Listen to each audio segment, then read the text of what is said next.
एक बार गिद्धों का झुंड उड़ता उड़ता एक टापू पर जा पहुंचा। वह टापू समुद्र के बीचों बीच स्थित था। वहां ढेर सारी मछलियां, मेढक और समुद्री जीव थे। इस प्रकार गिद्धों को वहां खाने पीने की कोई कमी न थी। सबसे अच्छी बात यह थी कि वहां गिद्धों का शिकार करने वाला कोई जंगली जानवर न था। गिद्ध वहां बहुत खुश थे। इतना आराम का जीवन उन्होंने पहले कभी नहीं देखा था। उस झुंड में अधिकांश गिद्ध युवा थे।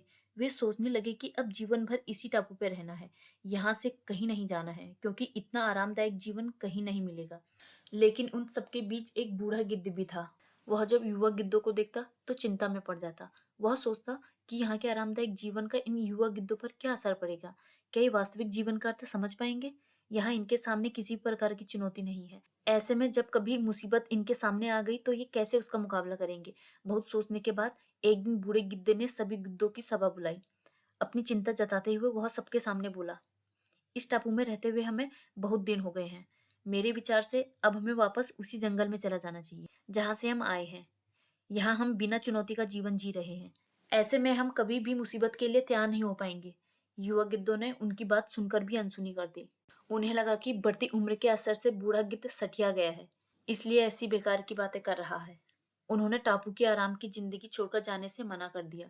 बूढ़े गिद्ध ने उन्हें समझाने की कोशिश की, तुम सब ध्यान नहीं दे रहे कि आराम के आदी हो जाने के कारण तुम लोग उड़ना तक भूल चुके हो।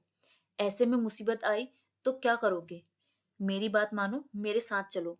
लेकिन किसी ने बूढ़े गिद्ध की बात नहीं मानी। बूढ़ा गिद्ध अकेला ही वहां से चला गया। कुछ महीने बीते। एक दिन बूढ़े गिद्ध ने टापू पर गए गिद्धों की खोज खबर लेने की सोची और उड़ता उड़ता उस टापू पर पहुंचा। टापू पर जाकर उसने देखा कि वहां का नजारा बदला हुआ था। जहां देखो वहां गिद्धों की लाशें पड़ी थी। कई गिद्ध लहूलुहान और घायल पड़े हुए थे। हैरान बूढ़े गिद्ध ने एक घायल गिद्ध से पूछा, ये क्या हो गया? तुम लोगों की ये हालत कैसे हुई? घायल गिद्ध ने बताया, आपके जाने के बाद हम इस टापू में मजे की जिंदगी जी रहे थे। लेकिन एक दिन एक जहाज यहाँ आया। उस जहाज से यहाँ चीते छोड़ दिए गए। शुरू में तो उन चीतों ने हमें कुछ भी नहीं किया, लेकिन कुछ दिनों के बाद जब उन्हें आभास हुआ कि हम उड़ना भूल चुके हैं और हमारे पंजे और नाखून इतने कमजोर पड़ गए हैं कि हम तो किसी पर हमला भी नहीं कर सकते और ना ही अपना बचाव कर सकते हैं, तो उन्होंने हमें एक एक कर मारकर खाना शुरू कर दिया। उनके ही कारण हमारा ये हाल है।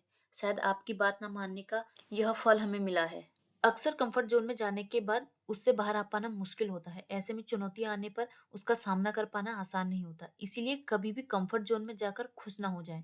खुद को हमेशा चुनौती देते रहें और मुसीबत के लिए तैयार रहें। जब तक आप चुनौतियों का सामना करते रहेंगे, आगे बढ़ते रहेंगे।